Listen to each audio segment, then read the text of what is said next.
دوسرا سوال میرا یہ ہے کہ جو ہے قرآن کسی اور کتاب کا محتاج ہے، جس طرح پڑھ رہے یا سمجھ رہے ہیں، قرآن کو پڑھنے یا سمجھنے کے لیے ہمیں کسی اور کتاب کا سہارا لینا چاہیے، یا قرآن کسی اور کتاب کا محتاج ہے، یا جو اور کتابیں ہیں وہ قرآن کی محتاج ہے، یعنی ہم دوسری یہ کتاب بہت سے اچھا پڑھ سوال یہ بہت اچھا سوال ہے کہ قرآن جو ہے یہ ساری کتابوں پر حاکم کتاب ہے،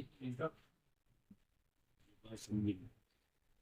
ساری کتابوں پر حاکم کتاب، باقی ساری کتابیں معقول۔ اگر کوئی کتاب قرآن کے مقابلے آئے گی اس کو دیوار پہ مارنا، کوئی رواج کوئی کتاب۔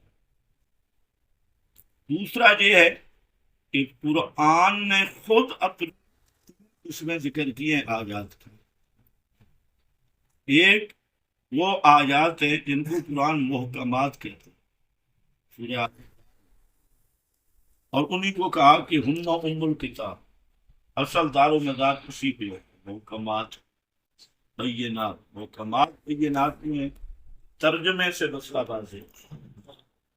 دوسرا قرآن پاک کہتا ہے کہ دوسرا حصہ ہے متشابہات کا۔ اب جو متشابہ ہیں یہ دو قسم کے ہیں یہ بھی قرآن میں، ایک وہ ہے کہ جن کا معنی مفہوم کسی کو بھی معلوم ہے، جیسے اللہ تعالیٰ آگے پر، جیسے اللہ تعالیٰ کے لیے ید کا لفظ، وجہ کا لفظ، ساتھ۔ اب ید کا لفظ کیا ہے؟ ہاتھ۔ ساتھ کس کو کہتے ہیں؟ پنڈلی کو، پنڈلی سمجھتے ہیں پاؤں والی، یہ پنڈلی۔ وجہ چہرے کو کہتے ہیں۔ اب یہ لفظ آئے ہیں، ان کا ترجمہ ہمیں پتہ ہے لیکن معنی نہیں پتہ۔ اللہ تعالیٰ جو جسم جسمانیات سے پاک ہے اس کے لیے ید کی کیا معنی ہے، اللہ کے لیے کیا معنی ہے وجہ چہرے، اللہ کے لیے کیا معنی ہے ساتھ، یہ متشابہات، ان کی تعبیر سوائے اللہ کی کوئی بھی نہیں۔ دوسرا وہ متشابہات ہیں جن میں ایک لفظ ہے اور اس میں زیادہ معنی بن رہے ہیں، دو معنی یا تین معنی، یا یہ ہے کہ لفظ آیا ہے معنی واضح نہیں ہوا، لفظ سے معنی واضح نہیں، اس میں اشتباہ ہے۔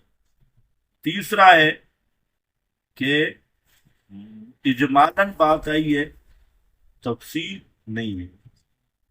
یہ جو قسم ہے قرآن کی، اس میں محتاجی ہوگی، اور قرآن نے خود بتا دیا کہ کس میں محتاجی ہوگی، وہ تبیین رسول کی۔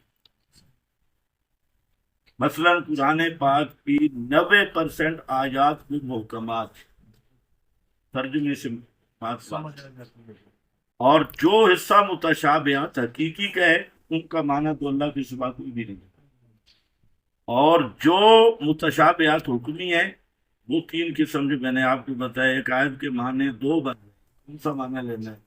ایک جگہ پہ ابہام ہے، مثلاً قرآن پاک میں آ گیا کہ جو اللہ کے راہ میں مارے گئے انہیں مردہ نہ کہو، ہم تو انہیں دفن کر رہے ہیں، جنازہ پڑھ رہے ہیں، بیوی ان کے آگے نکاح کر رہے، آ جاؤ ان کے کیا بنے۔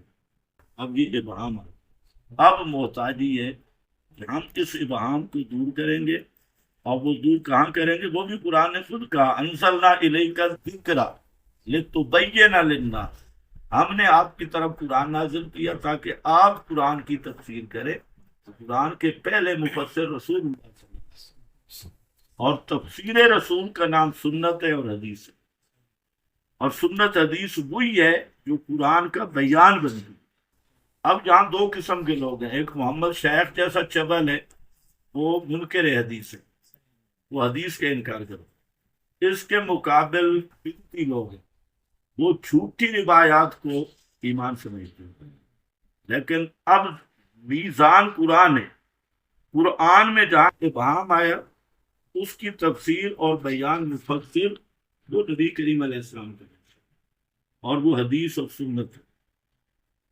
اور جو روایات قرآن کے مقابل ہیں، قرآن کہ نہیں سنتے اور روایت میں جی سنتے ہیں، اب یہ تو اللہ کے ساتھ مقابلہ ہے، تو یہ کسی بات کی دلیل ہے کہ یہ روایت موضوع من گھڑت ہے، یہ رسول اللہ کے ذمہ جھوٹ ہے۔ روایت کی صحت اور عدم صحت کا میزان بھی قرآن ہے، اس لیے میں نے آپ کو لفظ کہا قرآن حاکم کتاب۔ محمد شاید کو جہالت یہ ہے، وہ سمجھتے ہیں کہ قرآن ساری باتیں کتاب، ساری باتیں نہیں، تو اگر ساری باتیں تو سورہ آل عمران کی شاید کا کیا معنی ہوگا؟ وہ کمات ہیں اور متشابہات ہیں۔ البتہ یہ ہے کہ بیان رسول سے وہ احکام واضح ہیں۔ مثلا قرآن نے کہا اقیموا الصلاۃ، نماز قائم کرو۔ اب نماز آپ صلاۃ لغت میں جائیں تو 6 معنی میں لگے گا۔ کس طرح نبی کریم علیہ السلام نے نماز قائم کر کے دکھائی، اور ادھر قرآن نے کہہ دیا ان کو تم پکا بھی ہو جو بالکل بھی میری اتباع کرو، اللہ تمہارے ساتھ واپس کرے گا۔ وہ کیا ہے؟ وہ لقد کان فی رسول اللہ، وہ رسول اللہ کو اس میں خلاصہ یہ ہے کہ جو حدیث اور سنت ہے یہ اچھا، یہ بھی ہمارے مولا نے یہ بعد نے کہہ دیا کہ آپ کی ہر بات نہیں ہے، ہر بات میں نہیں ہوتی۔ جو بیان القرآن ہے وہ بھئی ہے، تبیین قرآن ہے وہ بھئی ہے، تفسیر قرآن وہ بھئی ہے، اور وہ بھی منزل من اللہ ہے۔ سورہ نساء میں انزل اللہ علیک الکتاب والحکمہ، اللہ نے 2 چیزیں آپ پہ نازل کی، ایک قرآن اور دوسرا حکمت، کسی حکمت کا نام سنت ہے، اور یہ فہم قرآن ہے۔ خلاصہ یہ ہے کہ قرآن کا اکثر حصہ واضح ہے، ایک حصہ قرآن کا محتاج بیان ہے، تفسیر ہے، اور وہ تفسیر کہاں سے پوری ہوگی؟ وہ رسول اللہ کے فرمان سے، اور دوسرا ماخذ اس کا صحابہ ہیں، تیسرا تابعین نے جو صحابہ سے لیا۔ صحابہ تابعین اس لیے کہ وہ قرب والا زمانہ ہے، انہوں نے کوئی اعمال کیے جو پیغمبر سے اثر کیے۔ تو حدیث کا انکار اور سنت کا انکار یہ تو قرآن کو معطل کر دے گا۔ ایک وہ پرویزی کے ساتھ ہمارا مناظرہ ہوا تھا، غلام محمد پرویز کا، وہ اس نے کہا کہ قرآن خود بخود واضح کتاب ہے، اس کو کسی حدیث کے بیان کی ضرورت ہے۔ بہت اچھے، اللہ نے فرمایا فَلْيَطَّوَّفُوا بِالْبَيْتِ الْعَتِيقِ، اس کا معنی ہے جو پرانے گھر کا طواف ہے، اور پنڈی میں پرانی عمارتیں ہندوؤں کے زمانے کی چلی طواف۔ جنہوں نے اسے مراد کعبۃ اللہ میں کہاں سے لیے تھے؟ قرآن میں جو پرانے گھر کا طواف، کعبۃ اللہ کہاں سے؟ پرانی عمارتیں ادھر پنڈی میں نہیں کھڑی، ہندوؤں کے زمانے کی اور سکھوں کی حکومت کی بھی چلی، کسی بھی پرانے گھر کا طواف۔ اب اس پرانے گھر کی تعجیل رسول اللہ نے طواف کر کے بتائی ہے، طواف کیسے کرنا ہے، کہاں سے شروع کرنا ہے، یہ سنت ہے۔